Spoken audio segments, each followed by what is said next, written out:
So beyond yoga, beyond breath work, beyond pranayamas,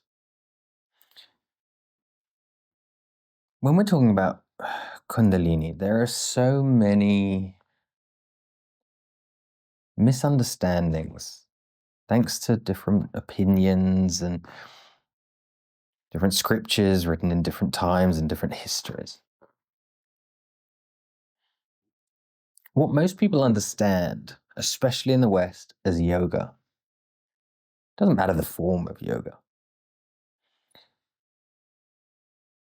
Will it get you to a Shakti rising event? It's possible. Will it bring you to the descent of grace or the connection to Shiva?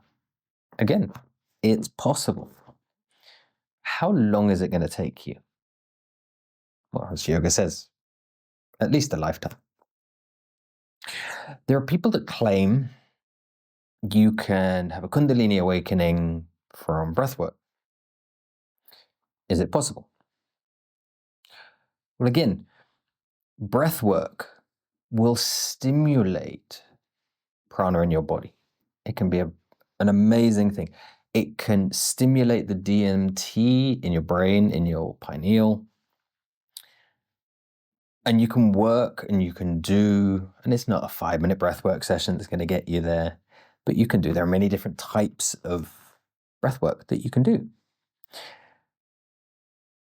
And when you practice certain types of breathwork, maybe for an hour or 2 hours, you can create this state in you. It's like a trance state that you can build the energy within you so much and bring it up, and you can use bandhas to help it, and you can create these awesome short-lived states. And we could call these states almost mystical experiences, couldn't we? And it feels like the energy is shooting up the spine. Prana energy is shooting up the spine. Everything feels activated and awake. You can even go and have trances and all this flowings and sensations over the body. Wonderful experiences. It's a lot of work for a short experience, but wonderful experiences. Is that Kundalini awakening? Are you even activating Shakti? That's a good question. Now, if we go a step further and we go to, let's say, Kundalini activation. Kundalini activation has been misinterpreted by so many people who have gone to these short courses and things have gone over. And Kundalini activation is the movement of prana. Why is it the movement of prana? Why is it not Shakti? Why is it not that Kundalini energy? Because it flows through the entire body. What flows through the entire body is prana. Shakti rises up the spine. It is a cosmic energy. It's a not life force energy. It is a cosmic energy. So what people understand as Kundalini activation, I've said this many times in many, many videos of mine. You can go and watch them. Again, don't get me wrong, it's a great, brilliant practice. It's a really good to get the prana, to get the chi flowing the body. It can help you heal. It can help you break traumas, break down barriers. It has this wonderful thing. The problem is people break these things, break down these barriers through the flow of prana. And they get to this place where they feel absolutely wonderful. Very much like what you can do with the breath work. You can have these states during long yoga sessions as well, and yoga retreats, and where you're chanting and you're stretching and you're doing your calisthenics and your postures and everything, getting your system into the parasympathetic nervous system, and it can feel great and it can feel wonderful and you can feel at ease and at peace and the prana is flowing.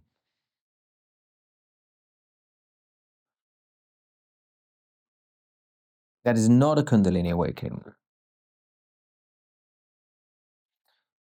Because a Kundalini awakening involves the rising of Shakti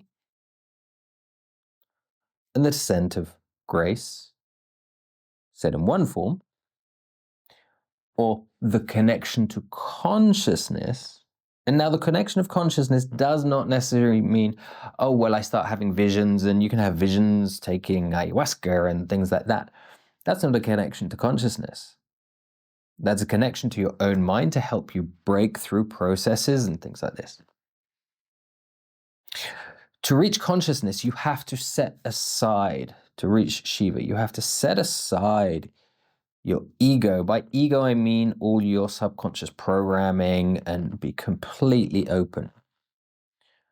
And only then can the grace, the divinity, consciousness descend.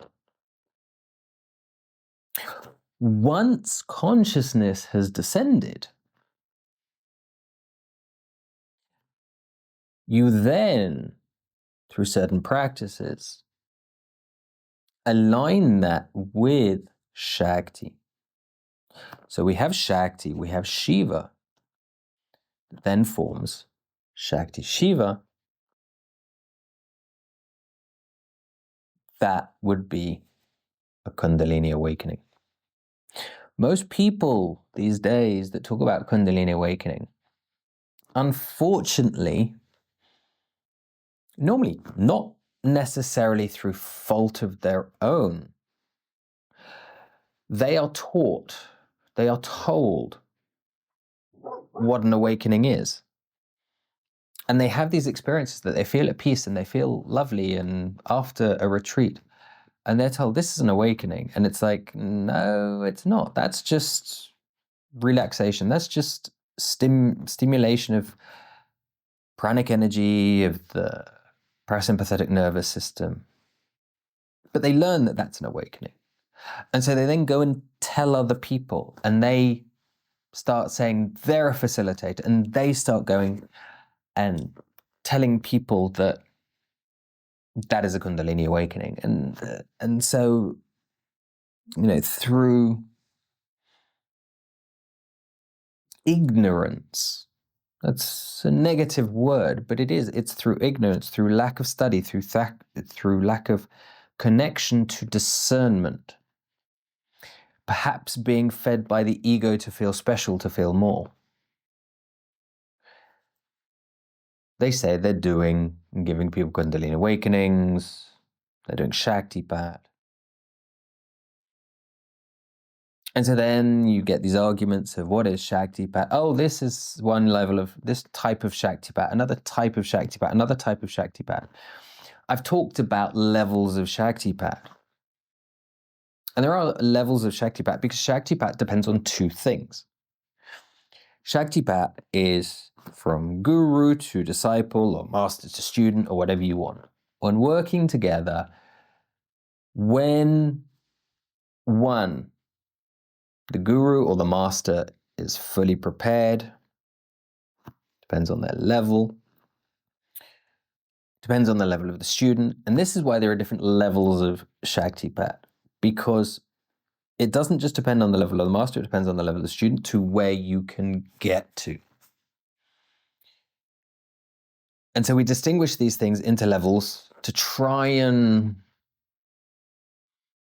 create an understanding because of all the misinformation, because really there is only one Shaktipat, and that creates a Kundalini awakening.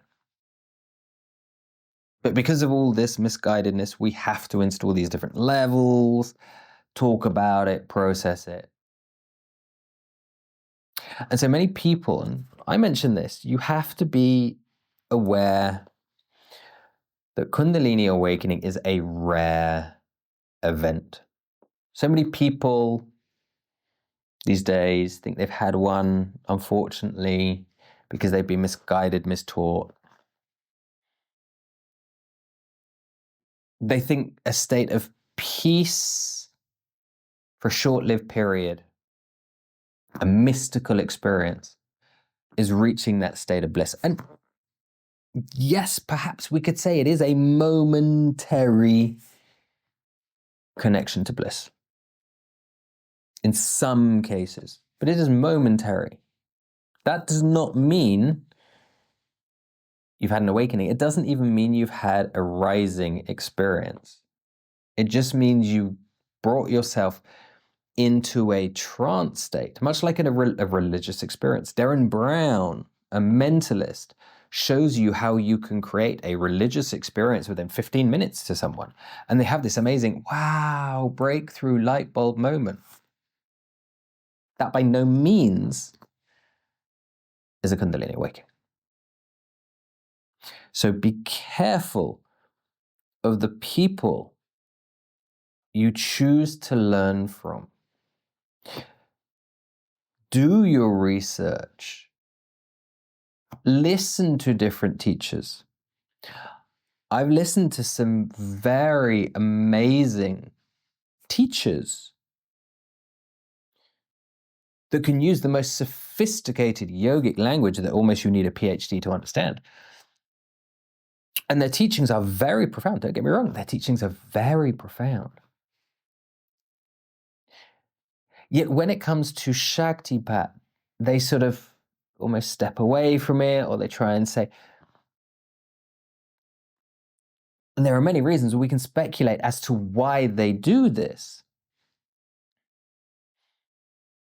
Perhaps it's simply they don't understand it. They don't get that far. It doesn't matter, the speculation. But so they can be an amazing teacher of the systems. However, at the end of the day, with these teachings, you can only understand them abstractly from afar. You can never truly comprehend them until you experience this.